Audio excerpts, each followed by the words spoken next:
Si un juriste utilise l'IA, il faut que pour son métier ce soit pertinent. Oui. Si c'est juste pour faire joujou et dire bonjour ou maintenant parler à Il y a aussi une dimension qu'on oublie, c'est la sécurisation de l'IA en tant que telle. La menace, elle est là, ça c'est certain.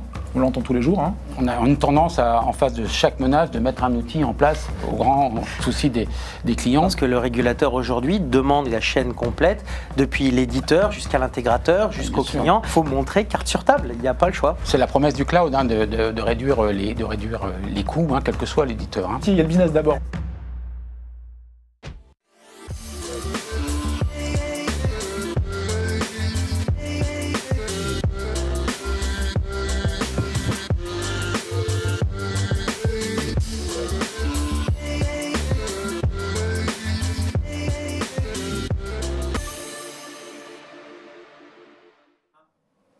Bonsoir à tous et bienvenue à cette nouvelle émission de Risque Intel Média, l'émission spécialisée en cybersécurité. Ce soir, on va parler du sujet suivant, SaaS et IAM, la réalité derrière les promesses, et nous sommes en partenariat avec Savint pour cette thématique.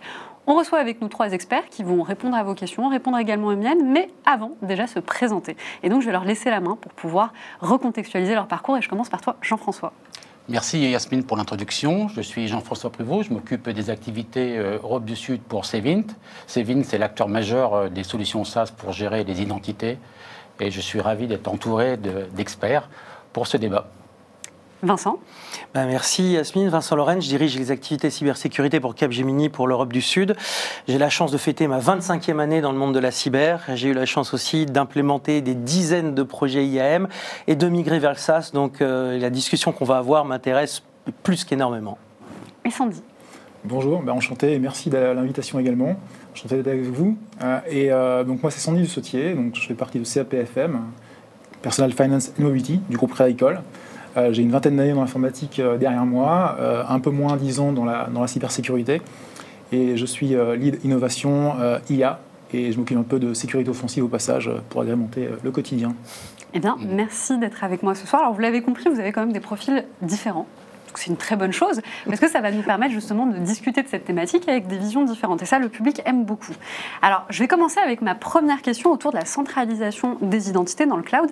Est-ce qu'elle peut introduire justement de nouvelles surfaces d'attaque? Je partage d'ailleurs à l'écran pour le public une petite coupure de presse. On voit bien que 90% des entreprises et organisations ont subi au moins un incident lié aux identités au cours de l'année 2024. Donc, on parle vraiment d'une menace qui est de plus en plus accrue, de plus en plus importante. Je reviens à ma question et puis je pose également la même question pour le public qui est avec nous en bas. Vous pouvez répondre par oui, non et peut-être. La centralisation des identités dans le cloud peut-elle introduire justement de nouvelles surfaces d'attaque? En tant qu'équipe CISO, moi je pense que ça va forcément en engendrer, mais pas plus que le reste. Aujourd'hui, le cloud, on en a déjà. D'accord. Pas forcément dans l'identité pour tout le monde, mais en tout cas, c'est des usages métiers, des usages IT, des usages cyber. Et donc aujourd'hui, on est confronté à ce genre de menaces. La différence, c'est que là, on touche à l'identité. L'identité, c'est peut-être un asset un petit peu plus perçu comme précieux, qu'on n'a pas forcément l'habitude dans certaines entreprises de mettre, alors je ne dis pas à nu, mais en tout cas dans le cloud. Et finalement, c'est un état d'esprit de se dire comment on va le mettre en sécurité. La menace, elle est là, ça c'est certain, on l'entend tous les jours. Hein. Il y a pas mal de cas comme ça. L'identité, c'est recherché par les attaquants. Et je pense, pour rebondir sur ce que tu as dit, il y a 3 phénomènes que j'aimerais highlighter. Le premier, c'est que quand tu compares toutes les solutions de cyber qui sont, j'allais dire, au cœur du mouvement du cloud, 100% d'entre elles aujourd'hui se focus sur la gestion de l'identité et sur les vecteurs de menaces. On remarque, et toutes les équipes de Threat Intelligence aujourd'hui remarquent qu'elles targetent en premier les identités. Pourquoi? Parce que derrière, ça leur ouvre tout simplement des portes. Sur le point que tu faisais sur la capacité, j'allais dire intrinsèque des gens à ne pas mettre dans le cloud quelque chose aussi sensible qu'à l'identité, je pense que c'est quelque chose qui commence à se dissiper un peu avec le temps. On a connu ce phénomène beaucoup du moment de GDPR, tout est sorti et il fallait contrôler ce phénomène et on ne savait pas quoi mettre. Aujourd'hui, où on a des dispositifs de gestion de l'identité qui sont de plus en plus simples, il faut l'avouer, ça facilite aussi un peu ce saut psychologique, on pourrait dire, mais ce que tu dis est vrai. Et les menaces, tu dis qu'elles sont là, réelles et elles sont là partout. C'est global, c'est pas que pour la France et nos organisations. Je pense qu'il faut bien le savoir et le comprendre. Ah oui, je pense que la centralisation, il faut aussi la mettre en perspective par rapport à l'existant, où on a beaucoup d'outils silotés qui gèrent des identités, qui finalement offrent une surface d'attaque qui est beaucoup plus large que celle qui est dans le cloud. Et on sait tous, les clouds maintenant sont extrêmement robustes, très sécurisés, avec des clés de chiffrement qui peuvent être éventuellement données à des clients. Et donc, ces mécanismes-là apportent toutes les garanties et sont peut-être plus sûrs que des outils distribués dans le SI du client. Et si tu rajoutes l'IA là-dedans, parce qu'il y a beaucoup d'IA qui sont basées sur de la solution cloud, tu peux te dire que ta surface d'attaque augmente, mais les menaces sont en lien avec ça, donc je pense que le constat il est très clair aujourd'hui. Alors justement, donc on a posé la même question au public, donc un public quand même qui est constitué d'experts en cybersécurité. Alors ils sont tous d'accord, c'est rare, mais ça arrive. C'est unanime. Voilà, vous êtes une salle de gens qui êtes complètement d'accord. On a du 100% pour du oui, la centralisation des identités dans le cloud va accroître la surface d'attaque. Alors, je voulais qu'on parle justement des solutions SaaS, c'était dans le titre quand même de l'émission. Alors, est-ce que justement ces solutions modifient la rapidité et la flexibilité du déploiement de l'IAM par rapport aux approches on-premise? Parce que je repartage un petit peu avec vous une autre coupure où on vous montre en fait que la flexibilité des solutions IAM, c'est encore un levier qui est sous-exploité. Alors, je t'en prie, non, Jean-François, vas-y. Merci Vincent. Donc en fait, je pense qu'il faut déjà partir du constat que les solutions cloud d'IGA existent depuis une dizaine d'années. Donc on a un retour d'expérience qui est tout à fait significatif. Et donc, qu'est-ce que l'on constate, c'est que généralement, déployer un projet cloud IGA se fait en quelques semaines maintenant. On peut délivrer des MVP en 6 semaines, alors qu'auparavant, il fallait des années. Et une fois qu'on a commencé à déployer, on opère par sprint. Je suis sûr, Vincent, tu es familier avec ces avec ces concepts. Et clairement, on peut déployer très rapidement. Et surtout, on va pouvoir évoluer avec le SI. Parce qu'aujourd'hui, le SI, il y a 3 ans, on ne parlait pas d'IA. Il y a 3 ans, il y avait peut-être 30 applications dans le cloud. Et maintenant, il y a des bascules dans le cloud. Je confirme la tendance est forte. L'IA, c'est un exemple, mais on a eu la même chose pour le cloud, le SaaS. Software as a Service. On n'en a pas entendu parler beaucoup dans la réalité terrain, mais on entendait beaucoup parler dans les médias et comme ça conceptuellement pour nous. Et à un moment donné, le shift s'est fait et on a vu finalement beaucoup d'initiatives, notamment pour les métiers et cybersécurité que l'on est aussi également. Et puis finalement, c'est devenu le socle de l'entreprise moderne pour s'interconnecter et avoir plus de facilité à produire, à avoir des clients, à innover aussi. Et donc là, pour le coup, on est en plein dedans. L'IA, c'est juste un surajout de technologie. Toutes les solutions, tous les offreurs aujourd'hui mettent de l'IA vraiment ou pas. En tout cas, il y a de l'IA dans le marketing, mais il y a de l'IA sur le fond aussi, je confirme.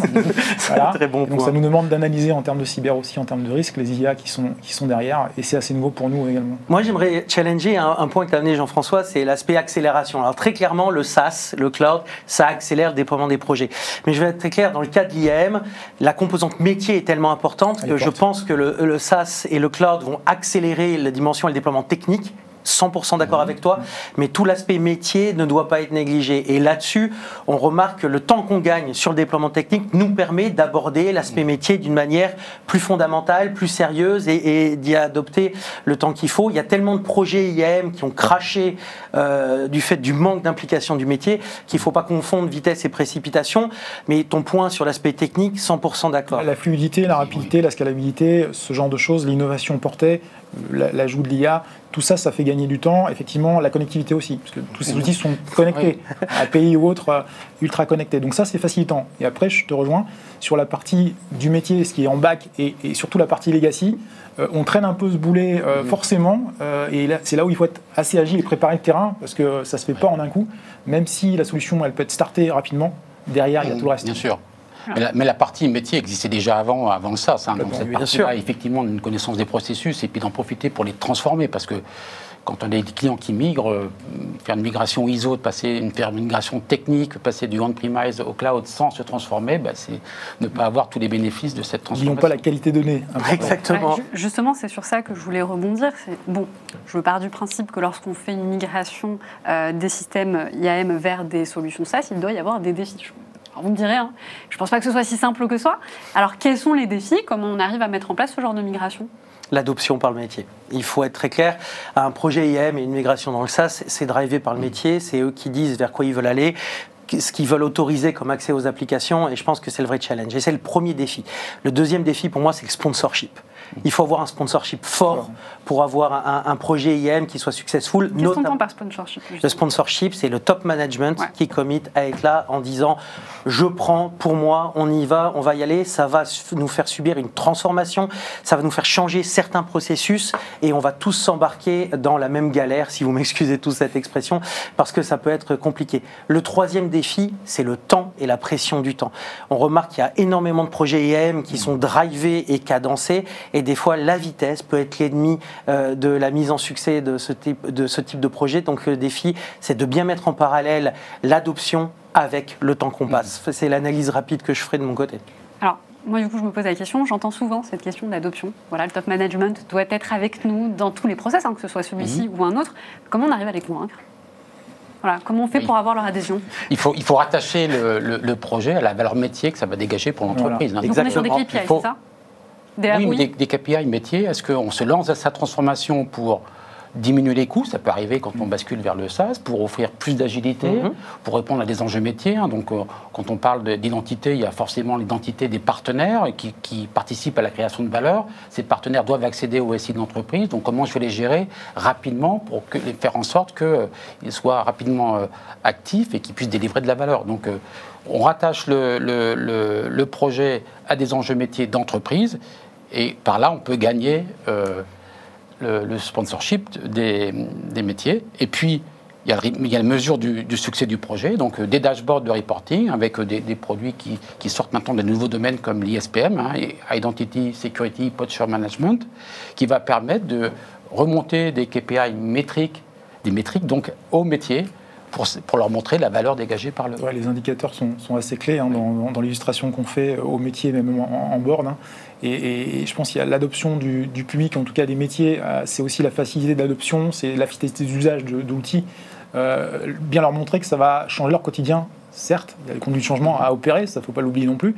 Il faut faire un peu de marketing là-dessus. Mais en même temps, il faut montrer les conditions qui vont être aidantes pour le collaborateur, le business, et gagner des parts de marché et intégrer des nouvelles choses, des nouveaux partenaires, par exemple, plus facilement. Et Sandy, je t'interromps, mais tu as parlé du board, tu vois, même monter jusqu'au niveau board, on parle d'indicateurs. Je pense qu'il ne faut pas oublier une règle très simple. C'est la règle justement de keep it simple and stupid, comme disent nos amis anglo-saxons. Plus les indicateurs sont simples, plus ils sont liés au core business de l'entreprise, plus on arrive à faire comprendre à du top management que ça leur apporte de la valeur. Et si on reste simple, si on vulgarise le discours de l'IAM et du SaaS qui peuvent être souvent très techniques, d'accord, cette vulgarisation et cette simplicité peut amener à leur faire prendre conscience que c'est des éléments clés pour l'entreprise. Par ailleurs, c'est quand même un sujet relativement technique, il ne faut pas se mentir. Il y en a d'autres comme ça dans notre métier, ça je ne vous mens pas.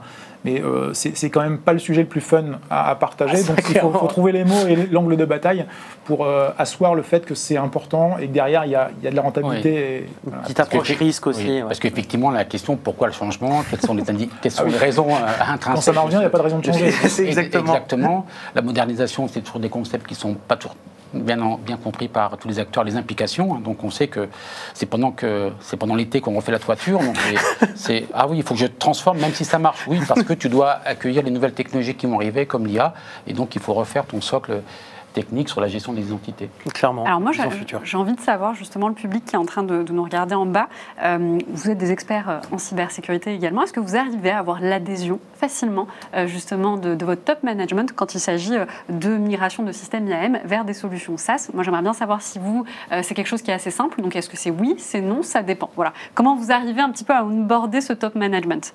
Alors, j'aimerais parler des erreurs de configuration. Est-ce qu'il y en a beaucoup, pas beaucoup, des erreurs de configuration justement de solutions SaaS pour l'IAM? Est-ce que c'est un vrai problème? Et si oui, comment on gère ce problème? On peut tout de suite se lancer dans le débat, mais des erreurs de configuration, je pense qu'on a un peu tous vécu. Est-ce que ça peut avoir des impacts? Oui, il ne faut pas se mentir, ça peut avoir des impacts. Ça peut avoir des impacts liés à des problématiques GDPR, ça peut avoir des impacts liés à des problématiques métiers, à des normes. Je pense qu'on en a tous vécu. Je pense qu'il est important de dire, et on rebondit sur un des points que tu disais, sur la flexibilité et la rapidité de déploiement. déploiement, le fait de migrer vers des solutions IAM en SaaS nous permet aussi de rattraper plus rapidement ces erreurs de configuration.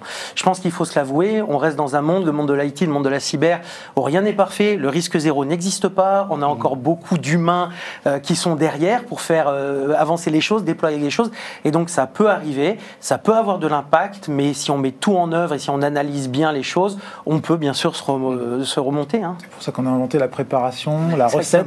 La recette, on n'a pas inventé mieux que ça.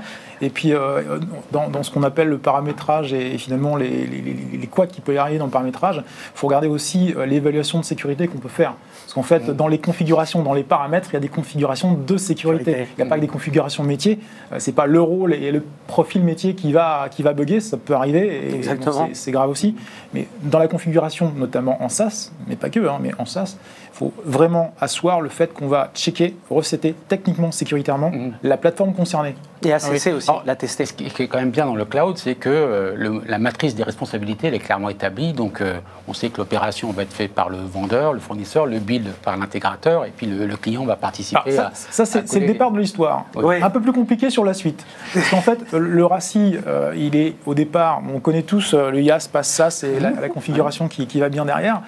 Après, derrière, dans la responsabilité, dans les contrats, à travers les politiques, à travers les audits qu'on peut mener, spécifiques pour des tiers providers, sur ce genre de thème de l'IAM par exemple, mais d'autres aussi. Quand c'est sensible, forcément, le dossier, il est important, il est détaillé, et on demande aux tiers de se faire auditer. Oui. Mais je suis 200% d'accord avec Sandy. Le RACI, à l'origine, il est très clair, les responsabilités sont établies, mais il y a des contrats. Les contrats peuvent rentrer en jeu. Oui. Des fois, quand ça se passe mal, il faut faire jouer certaines clauses, et c'est très clair.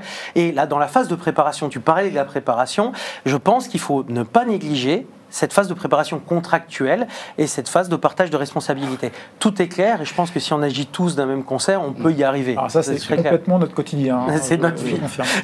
Alors, je vous donne la réponse du public par rapport à leur facilité, justement, à avoir l'adhésion du top management. Donc, on a 30% parmi vous qui trouvent ça effectivement simple. On a 23% qui ne trouvent pas ça simple et 46% qui trouvent que cela, ça dépend des situations. Donc, moi, je vous propose, pour ceux qui sont justement en bas, ceux qui ont répondu oui, qui arrivent justement à avoir l'adhésion de leur top management, levez le bras. Alors sachez que Marianne me donne les informations, donc je saurai si vous ne l'avez pas fait. Levez le bras et comme ça vous saurez qu'après, pendant le cocktail, il faudra discuter justement avec les 23% qui ont dit non, les 46% qui ont dit ça dépend, et vous donner quelques conseils justement. Alors, exactement. J'aimerais pouvoir parler avec vous justement des systèmes legacy. On en parle très souvent. Voilà, on me dit que c'est un problème.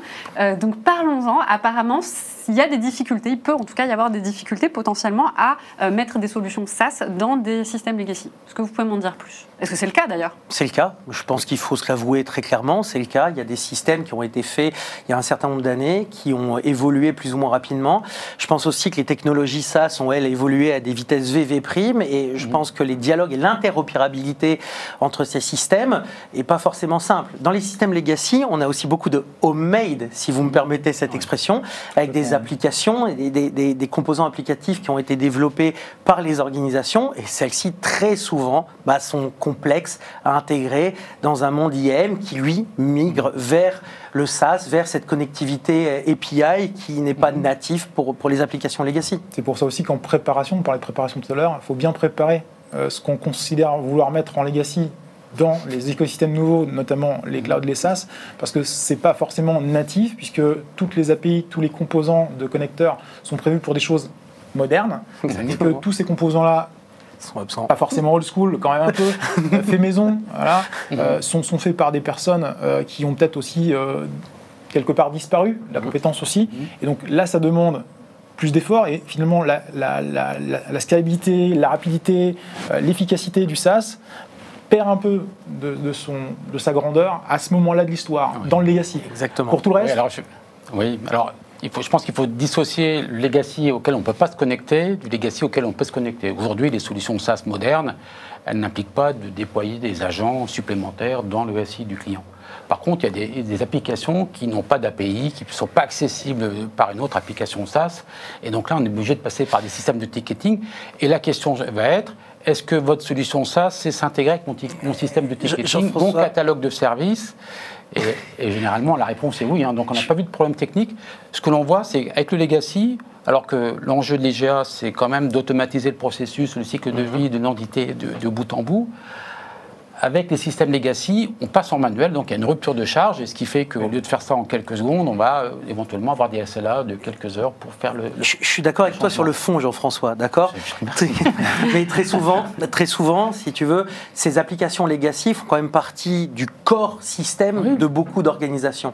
Et il ne faut pas minimiser la difficulté que c'est de les faire rentrer dans la chaîne. C'est ancré, c'est codé, c'est hard-codé. Et je rebondis sur un point que Sandy disait, très souvent les gens qui ont développé ces applications et l'accès à la partie gestion des identités de ces applications sont des gens qui très souvent ont pris leur retraite, sont partis, sont plus là, et donc ça rajoute une couche de difficulté. Donc c'est possible techniquement, mais je pense qu'au sens métier du terme, ça entraîne de prendre un peu plus de temps pour y arriver. D'où la préparation vraiment en amont pour pouvoir arriver à ces fins sur ce genre de technologie legacy un peu compliquée. Oui, clairement. Alors, je vais vous poser une question qui a été posée. Alors, Jonathan, ça ressemble plus à une question rhétorique. Hein. Mais peut-on sérieusement intégrer de l'IA, et notamment des IA agentiques, dans les process sans réfléchir à la gestion des identités ? Absolument pas. C'est un grand point. C'est un grand point dont on a discuté tout à l'heure, notamment. Et c'est un des sujets que je porte en même temps avec le groupe Crédicole. On a des discussions là-dessus. Aujourd'hui, on en est à l'IA, on va dire l'IA standard, déjà classique, c'est déjà bien. On a des beaux projets qui ont été présentés à AWS aussi, notamment, donc on est fiers de ça aussi. Et les équipes françaises, on peut être fiers d'eux et d'elles. Mais derrière, il y a une étape suivante. L'IA agentique, pour moi, il y a des chiffres qui m'ont parlé, c'est le nombre d'identités machines, non-human identity, qui vont être créées d'ici quelques années seulement. Ça va juste exploser, en fait. Il va y avoir tellement d'identités... on va dire non humaine, qu'en fait l'identité humaine sera un pot de chagrin, quoi. Ouais, et en fait, de fait, dans l'IA agentique, le problème c'est l'interconnexion des agents. Donc, il va falloir segmenter donc des droits, il va falloir superviser, monitorer, voilà. On parlait d'ISPM, mais il y a de l'ITDR. Exactement, mais il va falloir descendre à un niveau de granularité extrême. C'est aussi ça la difficulté. Donc la question, je la trouve super, mais elle est extrêmement théorique et rhétorique. Et je pense qu'on n'a pas de boule de cristal. Si ça se trouve, d'ici quelques années, les technologies auront permis d'essayer d'avancer là-dessus. Mais pour rebondir sur ce que tu disais, vu le nombre d'identités non humaines qui vont apparaître avec tous les agents d'Agentic AI, je pense que ça va être une des questions prime à se poser dès le départ. On avait déjà le RPA, mais maintenant... Bien sûr, donc tous les fournisseurs qui mettent de l'innovation dans les produits, c'est sur leurs solutions, ça, c'est pas sur du on-premise, qui vont mettre de l'innovation, qui vont permettre de répondre aux enjeux de demain. Donc on est d'accord. Le choix du SaaS, il est fondamental parce que justement, il va permettre de traiter c'est ça qui fait qu'on a du move to cloud. Oui, parce que l'innovation, elle se porte non pas dans l'on-premise, même s'il y en a toujours et on en a besoin, mais elle est directement dans la plateforme SaaS native. Et on suit le flow, on suit le flow tout simplement. Oui, c'est très juste. Et donc, comme tu l'as dit, en fait, il y a les entités, il y a vraiment les employés, les externes, les clients, les non-human identity, les clients, et puis les comptes de service, parce qu'ils sont encore aussi très largement diffusés. Et c'est aussi des angles d'attaque pour et ces fameux comptes orphelins qu'on espère pouvoir annihiler avec notamment l'IAM, l'IAG, l'IA tout court dans les outils. Parce que on parlait des IA dans les outils. L'aide de l'IA, c'est pas que marketing, c'est pas brander IA. Moi, ce que je souhaite dans une solution, c'est que quand c'est marqué IA, je sache de quoi on parle, c'est bien, que je puisse faire un assessment là-dessus, et ensuite que je sache à quoi ça me sert concrètement. À la gestion des rôles, à produire des profils, par exemple, à aller rechercher tous les identifier les patterns qui sont communs, etc. C'est vrai que ça peut beaucoup apporter. Leur métier, elle est là. Ça peut être aussi sur des sujets. Alors, je pense que dans la banque, on est très sensible aux régulations, donc aux demandes d'audit, et donc faire des campagnes d'audit dans des SI avec 2000, 3000 applications pour 50 000 ou 100 000 personnes. Ça peut être des campagnes très très longues. C'est lourd. Ça peut occuper quelques dizaines de personnes pendant quelques mois. Et donc, avoir l'IA qui va permettre aux managers, aux application owners de valider facilement les revues d'accès, de les révoquer éventuellement automatiquement. Ça, c'est l'IA l'apporte aujourd'hui. C'est ça qu'on peut vendre au bord aux métiers, parce que finalement, ça leur coûte beaucoup de temps. Nous, on a une cellule spécifique habilitation qui traite l'interconnexion avec les métiers. Et quand on fait une revue de recertification, une revue de compte, c'est quand même roboratif. Heureusement, on ne fait pas ça tous les jours, mais bon, c'est quand même périodique. Et on s'astreint à ça. Et c'est important de le faire, parce qu'on connaît ce qui peut arriver. Si un compte n'est mal utilisé, exactement. Alors justement, est-ce que vous observez une évolution du nombre de cyberattaques et peut-être une évolution également dans la nature des cyberattaques liées justement à la gestion des identités avec l'adoption du SaaS? Je pense que c'est un no-brainer de dire oui, très clairement. Je partage justement une analyse, bon, c'est 2020 sur Zoom, on a quand même 500 millions de usernames et de passwords qui se sont retrouvés dans la nature. Non mais très clairement, mais quand on voit l'augmentation des vecteurs d'attaque aussi aujourd'hui qui portent sur l'identité, de facto les deux sont liés. Et je pense qu'on ne peut pas négliger. Mais donc là-dessus, il y a une activité malicieuse qui n'est que en croissance sur ces deux domaines, sur le SaaS, sur l'IAM, sur l'identité. Mais comme tout se croise, in fine, on remarque que les vecteurs d'attaque se rejoignent à un instant T. Par le côté concentrique du SaaS et l'exposition, c'est-à-dire que quand une grande enseigne fait du SaaS et qu'on peut comprendre ou en tout cas apercevoir dans les médias ou simplement savoir que telle enseigne, elle va se retrouver comme éditeur de solutions, un fournisseur, chez des grands comptes, chez des partenaires, même chez des clients, pourquoi pas, forcément elle est systémique. Donc si on a cette idée de l'attaquant naturel, un peu dans son cursus, dans son mindset, d'aller chercher là où ça va rapporter, forcément il va être attiré. Donc s'il est attiré, il va tenter, il va mettre du temps, de l'argent, et donc ça va être attractif pour lui. Donc les credentials, pour parler français, les identités, les comptes, c'est l'élément de départ qu'il va aller chercher d'une manière ou d'une autre pour s'introduire d'une façon ou d'une autre dans le SI, software as a service, cloud par exemple, pour ensuite essaimer à travers les clients du fournisseur et faire son œuvre. Mais je pense qu'on peut prendre un pendant qui est super par rapport à ce que tu viens de dire, c'est qu'on remarque même dans le cadre d'attaques type supply chain que des solutions de gestion des identités dans le SaaS commencent à être poisonnées, attaquées aussi, et des tentatives d'attaque de vos propres solutions pour essayer de targeter les principes des gestions d'identité existantes. Faut s'y attendre, et on sait que ça va arriver. Et on remarque, et dans le cadre d'attaques qui sont sponsorisées par les États, d'attaques étatiques, on remarque que c'est potentiellement des flux et des vecteurs d'attaque qui sont existants. Donc c'est clairement pour moi en augmentation. Une fois qu'on sait, on peut se préparer, c'est ce que je dis toujours, parce qu'on ne connaît pas, on ne peut pas s'y préparer, donc on est un peu désarmé. Et une fois qu'on sait que c'est forcément attirant, derrière, les contre-mesures, on a parlé des contrats, d'éplucher les politiques de sécurité, le plan d'assurance sécurité. Le test, l'assessment, les audits. Voilà, les audits. Et après tout ça, on se dit, oui, je suis dans un SaaS, je suis dans le cloud, mais j'ai bien évalué ma position de sécurité, j'ai évalué mon fournisseur, j'ai tous les critères objectifs pour me dire, la cybersécurité, c'est jamais 100%, mais au moins, j'ai réduit mon risque au maximum. Finalement, aussi, je suis compliant sur la régulation. Il ne faut pas se cacher, c'est important aussi. Et mes données, elles sont en Europe, voire même elles sont en France.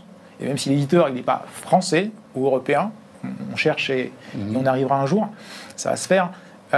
Aujourd'hui, on a les bonnes conditions. Tu parlais du chiffrement, pareil, on demande à l'éditeur en SaaS de nous proposer une manière de chiffrer et de se retrouver en maximum de sécurité. Alors, il y a peut-être aussi une dimension qu'il faut prendre en compte par rapport à ces attaques qui ont multiples dimensions, c'est que on a une tendance en face de chaque menace de mettre un outil en place. Et donc il y a une prolifération. C'est l'inflation cyber, mon cher. Ça prolifère, donc la grande voix des fournisseurs, mais au grand souci des clients pour gérer la complexité puis gérer les coûts. Donc ce qu'on assiste quand même, c'est une convergence des plateformes pour, au sein d'une même plateforme qui va gérer les identités, d'avoir vraiment les entités de machines externes, les comptes de service, et de pouvoir gérer le cycle de vie et la gouvernance, et pas avoir des îlots séparés, mal intégrés, qui forcément exposent davantage aux menaces. C'est cette vue d'ensemble qu'on attend d'un éditeur, que ce soit dans l'IM ou dans d'autres domaines. Nous, ce qu'on considère, c'est que si on a une vue globale du sujet et qu'on arrive à récupérer par des connecteurs, par l'application elle-même, une vue consolidée, optimisée, que ce soit par l'IA ou autre chose, peu importe, on puisse en faire des dashboards pour le board, pour les métiers, indiquant qu'on est pour la conformité et la compliance générale, on va dire, du système. C'est là où on attend, on a un besoin fort. Dans les outils aujourd'hui, que ce soit l'IAM ou le reste, le dashboard, les indicateurs, c'est un élément qu'on attend. On attend l'outil, On attend la connectivité, l'interopérabilité et le signal faible qui remonte. Sandy, va falloir qu'on approfondisse l'échange.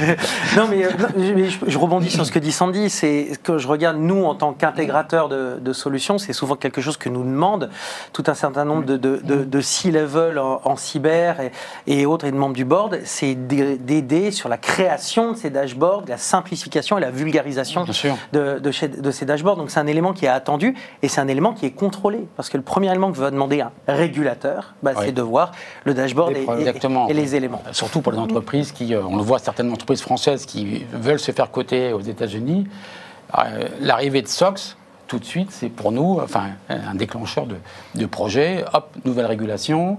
On est préparé on n'est pas préparé parce que c'est justement nouveau et donc. Mais pour rebondir sur la question d'origine, l'environnement de menace et la régulation, pour moi maintenant, se lient. Les régulateurs voient l'environnement de menace qui augmente, le cloud amène un nouvel environnement de menace. Donc, si tu veux, c'est une boucle et c'est un cycle. On l'a vu avec l'IACT, c'est ça. C'est exactement RGPD, ça. le reste, et d'un coup l'IACT. Bah oui, exactement ça. Alors justement, vous parliez de cette inflation de la réglementation. En quoi les solutions en SaaS justement permettent peut-être d'être plus conformes à la réglementation ? Moi, de mon point de vue, le fait qu'on ait de la traçabilité dans l'outil, qu'on puisse prouver cette traçabilité de bout en bout, sur les identités notamment, qui a utilisé quoi, à quel moment, où, comment, dans quelles conditions, et qu'on puisse ensuite le ramener pour aussi utiliser ça en forensique, parce qu'au moment où il arrive quelque chose, on doit aussi gérer le reste, et le reste, c'est tracer pour justement éviter une contagion, éviter la persistance. Aujourd'hui, moi, je pense que les outils d'IAM ou d'autres, le fait d'aller amener ces informations-là, c'est vraiment clé. Et les plateformes SaaS préparent à ça. Si on regarde les plateformes IAM un peu de l'ancien temps, ces aspects de remontée d'informations, de logs, de contrôle, de traçabilité étaient quand même pas faciles d'obtenir. Il fallait souvent hardcoder des éléments, les construire. Là, aujourd'hui, l'avantage des solutions SaaS d'IAM, d'IAG ou autres, c'est même valable pour le PAM, par exemple, permettent cette traçabilité. Donc potentiellement, elles permettent de prouver cet aspect de respect de la réglementation. Tout dépend bien sûr de la réglementation. Parce que de toute façon, les éditeurs, les offreurs aujourd'hui, ont bien compris que quand ils présentent un dossier, ne serait-ce que pour démarrer un POC avec nous, enfin moi je prends mon exemple, et dans le groupe c'est à peu près la même façon de voir, on demande des preuves de la régulation qui est faite. On veut du SOC, on veut des plans d'assurance sécurité, on veut de la GDPR compliance, et en fait on les aligne de l'ISO 27000, etc. Et en fait la première chose qu'on demande c'est ça, mettez carte sur table en quoi vous êtes compliant à un certain nombre de choses. Une fois que c'est dit, on va sur la suite du discours, on va regarder en détail. Et on va ça c'est très juste, et donc ça conduit la plupart des éditeurs à avoir un portail où ils vont montrer toutes leurs certifications, montrer la dernière fois ils ont fait un audit, tu prétends être certifié PCI 4.0, à quand remonte le dernier audit, et donc cette transparence, elle est imposée par les clients et oblige les fournisseurs à toujours rester à la pointe des processus. Et elle est imposée par les régulateurs, Jean-François, parce que le régulateur aujourd'hui demande la chaîne complète, depuis l'éditeur jusqu'à l'intégrateur, jusqu'au client. C'est la gestion des risques cyber de tes third parties, de tes parties tierces. Et soyons très clairs, aujourd'hui, il faut montrer carte sur table. Il n'y a pas le choix. On l'a vu récemment avec un client qui est soumis aux contraintes GXP. Alors GXP, Sandy, je ne sais pas si tu es familier. GXP, c'est les données de santé, c'est tout ce que l'industrie pharmaceutique, et donc elle doit assurer un niveau de traçabilité extrêmement granulaire, fine. Et donc les solutions doivent permettre, y compris l'IGA, de tracer toutes les actions qui ont été faites, qui a accès à quoi, pourquoi on a donné l'accès, à quoi on remonte l'accès, etc. Alors, justement, là tu parles de données, donc c'est l'une de mes questions. Donc, dans les solutions SaaS, donc les données d'identité sont stockées dans le cloud, ce qui amène une question aussi autour de la souveraineté. Donc, où sont stockées les données ? Ça dépend du cloud, ça dépend de la solution. Ça dépend du client. et ça dépend des exigences. Exactement. Les clients ont des exigences, et aujourd'hui... Et l'offreur a compris. L'offreur a compris parce qu'il y a le choix. Aujourd'hui, il y a de plus en plus de choix. Avec l'évolution du SaaS, l'évolution des plateformes, l'évolution de la situation géographique des offreurs et des clouds publics sous-jacents ou des clouds privés et ou des clouds souverains, aujourd'hui, il y a énormément de possibilités qui s'offrent aux clients finaux, aux intégrateurs de rentrer dans un élément. Et est-ce que sous la souveraineté rentre en jeu ? on va être très clair, je pense que les questions commencent à se poser. Est-ce que c'était quelque chose de prédominant ces dernières années? Pas forcément. Je pense que le contexte géopolitique actuel amène un peu de questionnement sur le sujet. Il faut être très clair. Mais je pense qu'aujourd'hui, un client qui se dit « je vais penser soit souverain, soit européen, dans le cloud, dans le SaaS ou pour ce type de solution », je pense qu'aujourd'hui, il a les moyens, techniquement et fonctionnellement, d'y arriver. Bon, après, là, on parle d'identité, forcément, c'est assez sensible, de fait. Hein. Mais après, on peut avoir des données dans le cloud, dans des SaaS, où il n'y a pas d'enjeu. Et en fait, là, on est un peu plus libre. Oui. Après, on va le faire parce qu'on a l'habitude, on va dire, on est dans un hébergement en Europe. Voilà, on va être éditeur, peu importe. Encore que, peu importe, pas tout à fait quand même, mais bon, il y a quand même moins d'enjeux là-dessus. Et finalement, les données, elles peuvent être parfois chiffrées, avec des méthodes particulières, elles peuvent même être calculables. Exactement. Alors du coup, on a des cas d'usage où on a de la facilitation, et des cas d'usage où on va demander vraiment beaucoup de choses, notamment le chiffrement à notre main. Oui. Hein, et là, il y a beaucoup d'enjeux pour l'éditeur, c'est-à-dire que s'il n'est pas capable de nous proposer ces solutions-là, ces options-là dans le panel, ça va être au minimum un frein, voire un non, en disant « nous, ça ne convient pas ». C'est très juste. Hein. C'est, effectivement, nous, ce qu'on voit, c'est des demandes de clients qui veulent avoir soit l'accès à un cloud public avec les données hébergées en Europe, éventuellement opérées par un acteur européen comme Bleu, par exemple. Mais aussi, certains clients veulent un cloud privé. Oui. Donc, c'est eux qui l'opèrent. Et donc, c'est une boîte noire et ils sont certains que les données ne vont pas partir à l'extérieur. Et puisque tu as évoqué aussi le fait d'avoir un tenant. Donc, quelques clients sont suspicieux. Ils n'aiment pas les approches multitenants. Donc, ils veulent leur tenant. Ils veulent amener leur clé de chiffrement. Donc, là, effectivement, il faut être capable de répondre à ces demandes. C'est quelque chose que je connais et que j'apprécie en tout tas de cause parce que c'est quand même plus sûr, même si le risque il n'est pas zéro, de pouvoir avoir la maîtrise de gérer son tenante. Alors après, ça demande aussi de la configuration, on en parlait tout à l'heure, il y a toute une gestion, etc. Mais c'est quand même un peu plus facile.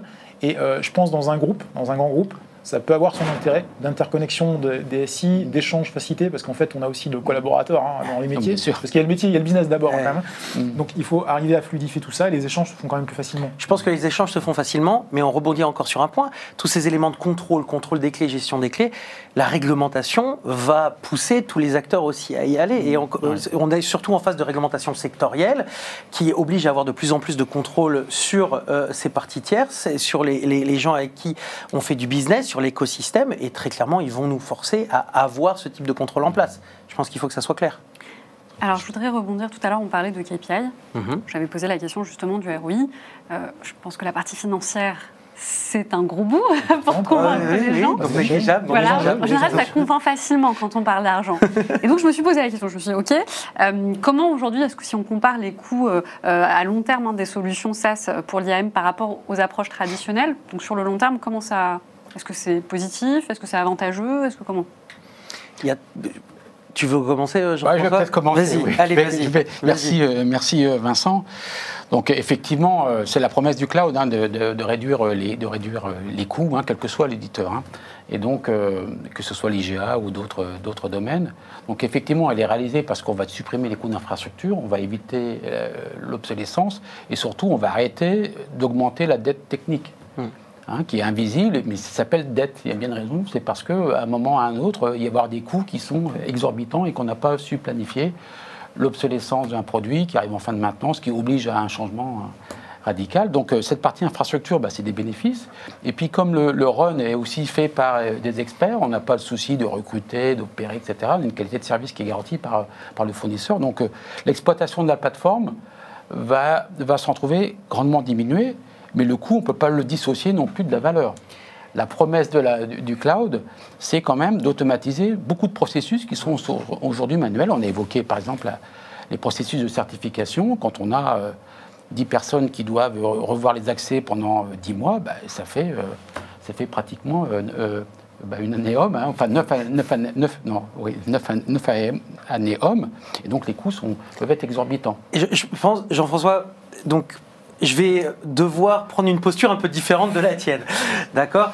Je vais être très clair. Les projets IAM aujourd'hui, et ce qui coûte moins cher parce qu'on va dans le SaaS, c'est pas forcément à cause de la promesse de l'élimination de la dette technique, à cause de la promesse du cloud.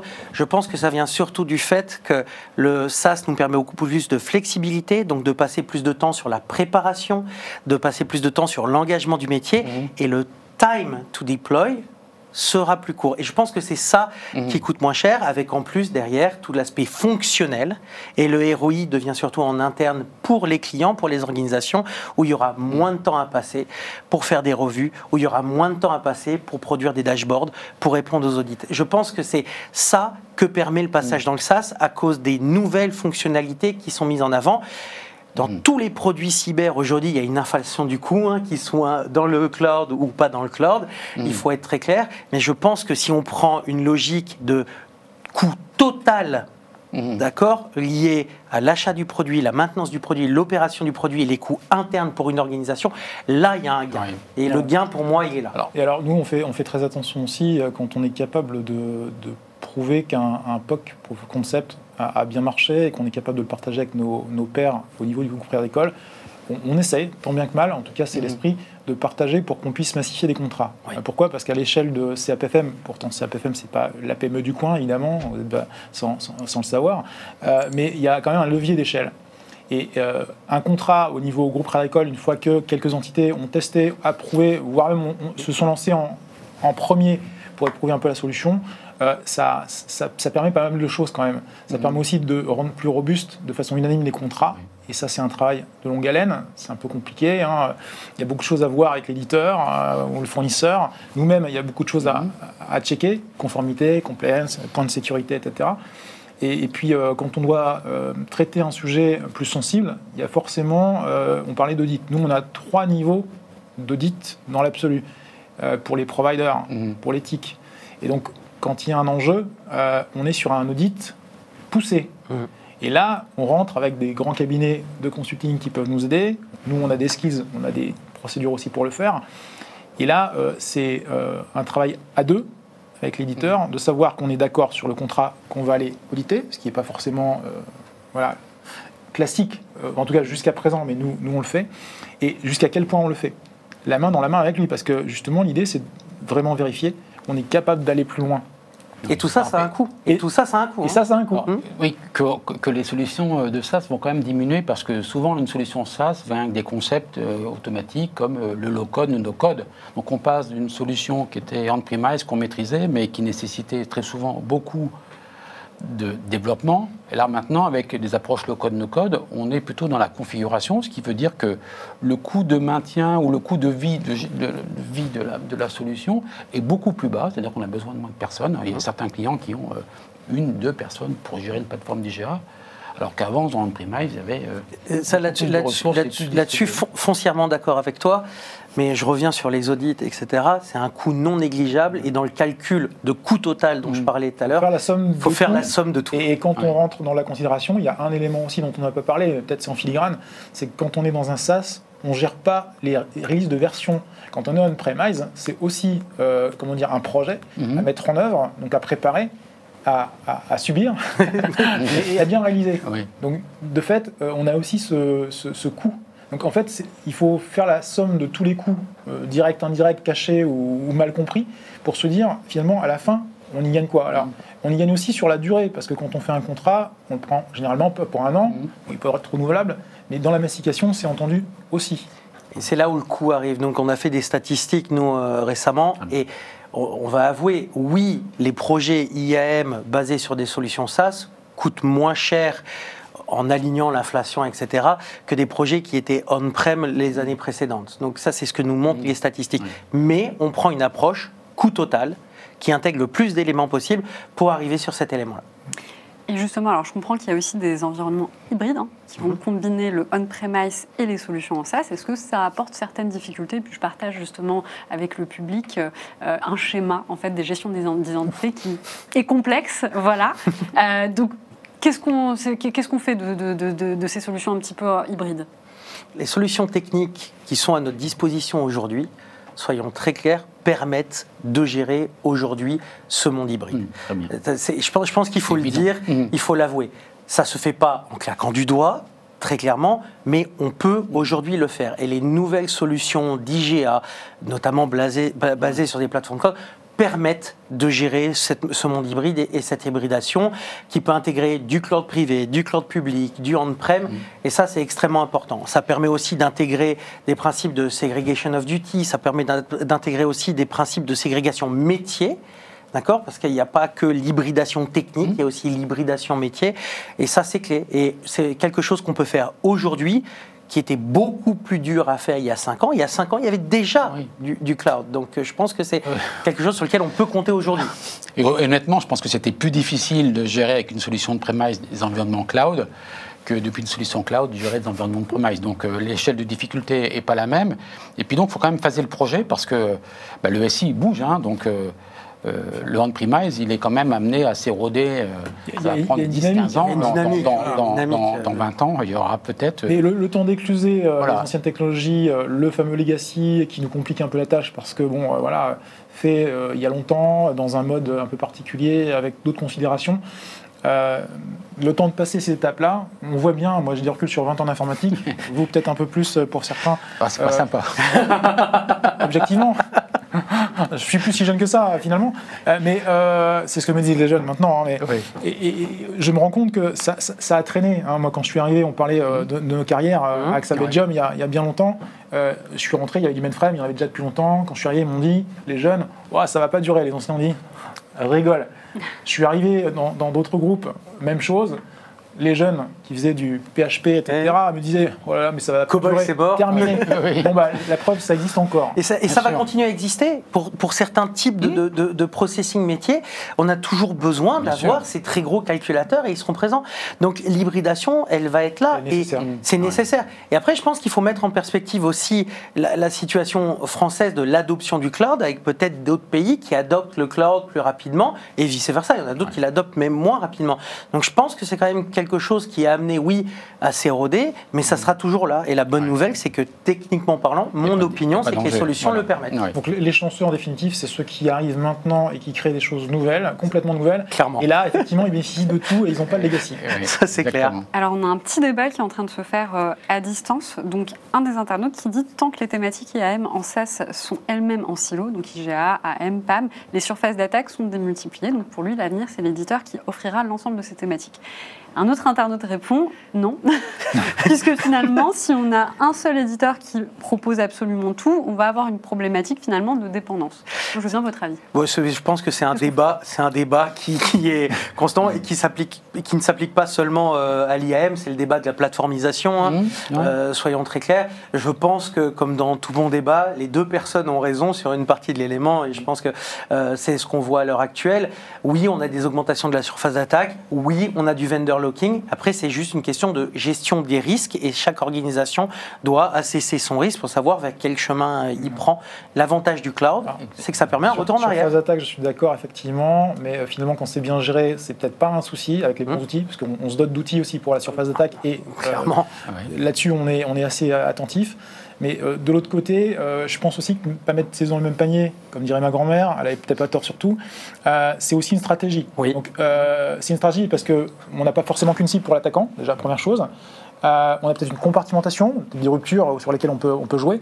Et puis finalement, on ne va pas être contraint ou contrit quand l'éditeur va nous dire je vais t'annoncer un truc. Plus 25%. Ça a bougé. Donc, de fait, le temps, alors on parle de résilience et on parle de trouver dans le contrat la méthode pour partir d'un éditeur vers un autre éditeur, ça s'appelle la réversibilité. Exactement. Donc ce point-là, juste au passage dans les contrats, c'est bien carré. Non, mais ça existe. Enfin, vous le pratiquez, la réversibilité? Complètement, oui. Ok, d'accord. C'est natif dans tous nos contrats. Non, mais que ce soit natif dans le contrat, mais qu'elle soit effectivement actionnée à un moment ou à un autre. Oui. Okay. Alors après, d'accord. On évite, et de toute façon, le fournisseur aussi, que ce soit tous les ans, parce que ça n'a pas de sens. Ouais. On y perdrait plus sur plein d'aspects que de changer d'éditeur pour avoir un peu moins cher. Mais ça arrive. Ça arrive. Ouais. Okay. C'est une question de bon sens commun. Il ne faut pas de dogmatisme, je crois que c'est ça. Il n'y a pas de dogmatisme, clairement. Voilà, donc pragmatisme, évaluation des risques, et après on définit le meilleur chemin. Alors, jusqu'à présent, on a beaucoup parlé des solutions. de la partie technique, de l'outillage. Mais qu'en est-il justement des utilisateurs? Est-ce que ça va influencer justement leur pratique, la sécurité justement des solutions SaaS pour l'IAM? Et c'est quoi les bonnes pratiques à avoir aussi, tant qu'à faire? Bon, les solutions SaaS, je pense que les utilisateurs aujourd'hui, dans les entreprises qui se veulent un peu modernes et qui sont dynamiques en termes de marché, ils l'ont déjà. Clairement. Aujourd'hui, le CISO, son équipe, voire même le DSI, éventuellement les métiers par rebond, par relais, il y a de l'évangélisation, de l'awareness, de la sensibilisation qui est faite par les équipes, qui est faite en proximité. Aujourd'hui, même dans son quotidien personnel, nous on relaie aussi sur la partie personnelle. Que chacun peut subir ce genre d'aspect cyber voilà, dans son quotidien. Et donc, on leur met de la vigilance. Le phishing, c'est un élément, un vecteur un peu particulier. Le fait d'aller chercher une authentification de façon forcée jusqu'à temps que quelqu'un clique, c'est la fatigue. Et ça, on essaye de les préparer aussi. Donc, ça, c'est de la sensibilisation, donc des vidéos, des documents, du terrain, pour finalement préparer les gens à ce qui est déjà aujourd'hui leur quotidien, c'est les plateformes SaaS, au boulot ou perso, et que ce soit du SaaS pour un métier ou du SaaS pour l'IAM, en termes de sensibilisation, on n'est pas sur une grosse différence, je pense. Non, mais tu as 2000% raison. Et là, on parle des utilisateurs, mais tu as prononcé le mot métier. Là, je pense, là où le changement va encore arriver, c'est l'impact du SaaS sur les métiers. Là, on va avoir du changement parce qu'il va y avoir une accélération des processus. Les utilisateurs, comme tu le dis, ils vivent déjà l'adoption du SaaS au quotidien, notamment à titre personnel. Combien de personnes ont leur boîte mail qui maintenant sont 100% basées sur le cloud et dans le cloud. Mais je pense que maintenant, au-delà des utilisateurs, la couche métier, elle va encore subir des transformations grâce au SaaS et avec le SaaS. Et cette partie-là, il faudra la sécuriser. Il faudra avoir une analyse holistique. Et c'est là où le monde du risque, de la résilience, vont se serrer la main et se croiser. On est à la croisée des chemins. Et je pense aussi que la responsabilité des éditeurs, c'est de faire en sorte que les solutions soient adoptées facilement, donc travailler vraiment sur l'expérience utilisateur. Et donc, aujourd'hui, le point d'entrée, souvent, c'est des catalogues de services dans les grandes organisations. Tu vas pouvoir demander que ce qu'il y a dans le catalogue, etc. Et puis, il y a quand même les outils de collaboration, comme Teams, comme Slack, où on veut pouvoir faire des demandes au travers de ces outils-là. Et donc, ces solutions SaaS doivent s'intégrer avec le reste. C'est pas parce qu'on est en une vision centralisée d'identité qu'on ne doit pas dialoguer avec toutes les autres solutions pour améliorer l'expérience utilisateur. Ça, c'est les utilisateurs. Puis après, il y a les auditeurs, eux aussi, veulent des outils où j'appuie sur un bouton et j'ai mon report et j'attends pas. Aujourd'hui, quel métier, quel business line n'a pas besoin d'outils par du SaaS, mais dopés à l'IA, parce qu'aujourd'hui, nous chez SAPFM, on a lancé un concours d'innovation avec la plupart de nos entités en Europe et un peu au-delà, et on s'est dit, on a besoin de use case. On a fait le test. Et donc on se rend bien compte que tous les métiers, sans exception, le nôtre inclus, on a forcément des use cases, et on a besoin d'IA. Il faut juste trouver quelque chose d'assez peut-être contre-intuitif, c'est que sur une vingtaine de use cases, il y en a beaucoup qui peuvent se ressembler parce que le fond de la demande du collaborateur dans son métier, ça va être à peu près la même chose, ça va être basé sur les mêmes concepts. Finalement, on aura quelques use cases différents qu'on va retrouver dans les solutions, puisque finalement les solutions vont porter de l'innovation de façon intrinsèque. C'est aussi la valeur qu'on attend dedans. Donc, et la grande différence, ça va être aussi de pouvoir interroger ces applications en langage naturel. Alors avant, on dit, voilà, il faut que je fasse un report sur tous mes comptes orphelins pour cette application de comptabilité ou de supply chain. Et puis, donc, on en fait appel à des experts, parce que le rapport n'existe pas, donc on l'a dans 3 jours. Alors qu'avec les nouvelles générations de chatbots, on demande le rapport en langage naturel, et il est produit instantanément. Et en plus, on peut après le rejouer à volonté. Donc, sans biais. Sans biais. Oui. Alors, dans ce schéma dans lequel on est en train de discuter, on a 2 acteurs. On a le fournisseur qui est là pour sécuriser l'infrastructure, et on a le client qui doit justement gérer les accès. Donc, j'ai l'impression que ça crée peut-être un flou juridique sur la responsabilité. Qui est responsable de quoi ? Comment on travaille ensemble justement pour s'assurer que tout se passe pour le mieux ? Alors ça, c'est un sujet qu'on a un peu abordé tout à l'heure. Nous, on le voit dans la dimension du RACI, parce que même si le RACI, sur les concepts ça se passe, on les a à peu près et on sait à quoi s'en tenir. Donc sur un SaaS, c'est l'éditeur, fournisseur qui est responsable d'une majorité de choses. Mais nous, on a une partie configuration quand même à notre main. On a la partie d'aller émettre des éléments de sécurité, de conformité et de les demander. Et donc ça, c'est aussi vers nous. On est utilisateur donc on est aussi une part responsable. Il y a de la résilience qui doit être faite, et on doit en être aussi acteur. Et il y a la réversibilité, on en parlait tout à l'heure, qui doit être inscrite. Donc en fait, pour nous, c'est un peu un continuum de toutes ces choses-là. Et si on fait l'abstraction de chaque chose, c'est plutôt le tout qui est intéressant. C'est-à-dire que là, on a un RACI qui est mis sur le papier, dans le contrat, qui est éclairé. Oui. Et là, on sait à quoi s'en tenir. Il reste toujours quelques flous légèrement juridiques, une bataille de juristes, auxquels je vais m'extraire sur le fond et sur la forme. Mais en tout cas, on a des capacités d'acter concrètement, contractuellement, c'est ce qui prévaut, qu'on est dans les bonnes conditions pour gérer ce SaaS. Oui. Enfin, Yasmine, il n'y a pas opposition. Hein. En relation client, les fournisseurs sont quand même aujourd'hui très à l'écoute des enjeux des clients, parce que quand on implémente une solution de sécurité, qu'on veut automatiser des processus, c'est pas pour augmenter les risques, hein. C'est plutôt au contraire pour les diminuer et améliorer la posture de sécurité. Donc on est très à l'écoute.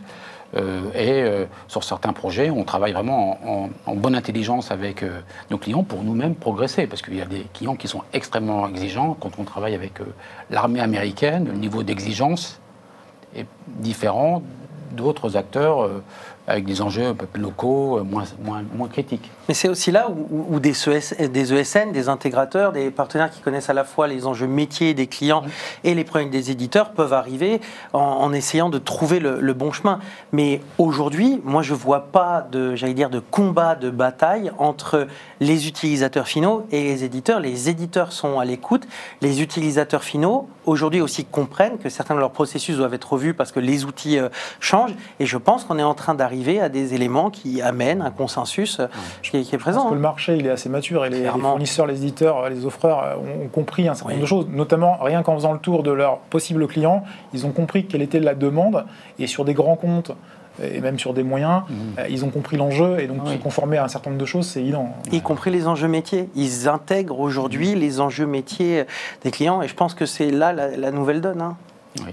Alors, j'arrive à ma dernière question. C'est justement sur l'IA. On en a brièvement parlé, mais j'aimerais qu'on en parle un petit peu plus. Un sujet. Donc, depuis 2024. Sinon, voilà. c'est pas un débat. C'est pas un débat de 2025 si on ne parle pas d'IA. Exactement. Ah non, mais vraiment. Je pense que là, on traite l'IA sous toutes ses formes, mais ça montre aussi que, et t'en parlais tout à l'heure, d'un côté, on a le marketing washing un peu, c'est l'IA washing, et de l'autre côté, moi, j'ai effectivement des responsables en cybersécurité qui me disent qu'il y a vraiment un besoin. Donc, on a les deux. Et justement, je me posais la question, l'IA intégrée aux solutions SaaS, à l'IAM, est-ce que ça améliore le processus? Est-ce que ça le complique? Voilà, c'est quoi vos observations?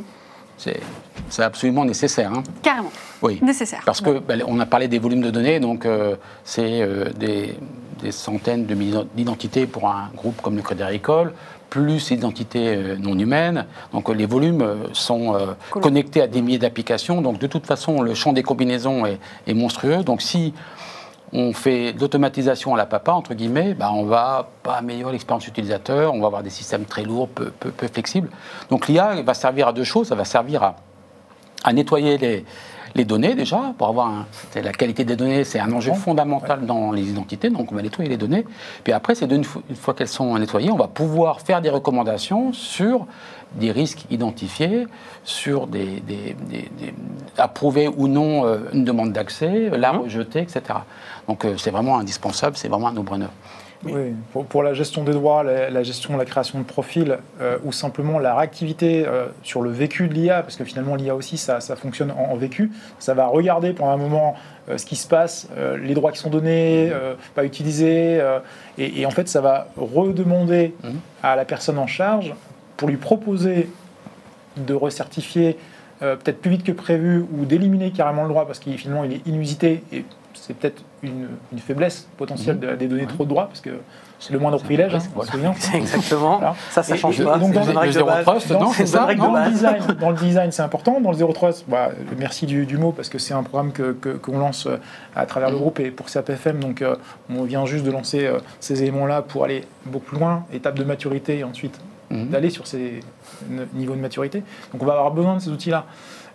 Quand je vois l'IA aujourd'hui, en dehors de tout aspect de buzzword, il y a des choses qui fonctionnent très bien, qui sont super pertinentes, et des choses qui sont un peu survendues. Il ne faut pas se cacher.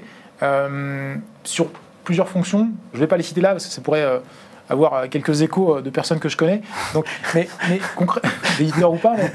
Et en fait, il faut qu'il y ait de la valeur métier dans chaque métier qu'il utilise. Si un juriste utilise l'IA, il faut que pour son métier, ce soit pertinent. Oui. Si c'est juste pour faire joujou et dire bonjour, ou maintenant parler à l'IA, parce que avant on le codait, voilà, hein. Maintenant on le tape, hein, on pose la question en langage naturel. Là déjà aujourd'hui, on y parle et on lui demande ce qu'on veut. Oui. Donc il faut que ça soit pertinent, il faut que ça soit sans biais, sans erreur, sans hallucination, enfin, tout ce genre de choses. Et c'est là où on rentre les considérations de l'IA, pourquoi faire, qualitative, et surtout... C'est très juste, et une demande que l'on voit beaucoup de nos clients, c'est quand même de comprendre le raisonnement de l'IA. Dire, OK, elle me donne cette recommandation, sur quelle base? Et donc, le chemin de la décision, quand même... La boîte noire, c'est un sujet, mais il y a une dimension, ce que vous avez dit, je suis 2000% d'accord, mais il y a aussi une dimension qu'on oublie, c'est la sécurisation de l'IA en tant que telle. Oui. Et l'aspect et la gestion des identités aujourd'hui. Mais pour moi, n'écoutez pas. Non mais il y a de préoccupation. Quand on regarde aujourd'hui ce que peut apporter la gestion de l'identité sur l'accès ou non à l'IA, comment l'utiliser et comment protéger l'utilisation de l'IA dans les organisations, comment définir qu'un LLM peut être accédé par tel ou tel et comment encadrer la sécurisation de ces éléments, c'est tout aussi clé que ce que peut apporter l'IA en matière de sécurité. Je ne peux que confirmer ce point, puisque dans ce que j'ai fait avec le groupe, et on s'est aidé ensemble à travers le groupe, plusieurs entités, pour justement avoir un petit coup d'avance, voyant, je vous ai parlé tout à l'heure de la partie innovation, le challenge qu'on a fait sur la partie IA, on a souhaité, senti finalement le vent venir et l'obligation de se préparer à ça. Donc à ce moment-là, on a pris, pas forcément un coup d'avance, mais en tout cas on n'a pas pris de retard, on a pris un cadre de départ pour asseoir le fait qu'on était capable d'identifier les risques et de trouver un framework nouveau pour la sécurité de l'IA. Et on a été plus loin en se disant que ça allait pousser côté métier et que finalement l'IT en a besoin et le business en a besoin, et qu'en termes de sécurité, on ne pouvait pas être de côté. Donc on a pris le chemin tout de suite en disant, je vais aller regarder sur le front ce qui se passe, je vais demander à des gens connaisseurs pour faire une hybridation entre la cyber et la data science et l'IA, parce que c'est deux mondes différents, peuvent se rejoindre sur ça. Et on est allé jusqu'à préparer un futur red teaming d'IA avec des outils et un cadre de sécurité renforcé. Ce qui se fait de plus en plus, ce qui se fait vraiment de plus en plus. Complètement, oui. Donc, ce qui veut dire que vous avez des budgets innovation dans le groupe pour lancer des... D'évidence, pas pharaonique, mais ajusté aux besoins et en tout cas en augmentation sur ces points-là. Super. Oui. Bien écoutez, nous arrivons à la fin de cette émission. Je vois que le débat vous a passionné. Merci, il y avait de l'énergie. C'était vraiment un super débat. On sentait l'énergie. Je pense qu'à distance également, tout le monde a pu, j'ai vu d'ailleurs par rapport aux échanges, tout le monde a pu apprécier cette émission. Donc merci beaucoup d'avoir répondu à mes questions. Merci également au public qui nous a suivis. Le replay sera disponible dans une semaine. Je le rappelle, ce soir, on était en partenariat avec Savint. Et puis, je vous souhaite une excellente soirée et à très bientôt pour une prochaine émission Risque Intel Média. Merci. Merci. Merci Yasmine. Merci. Merci à vous.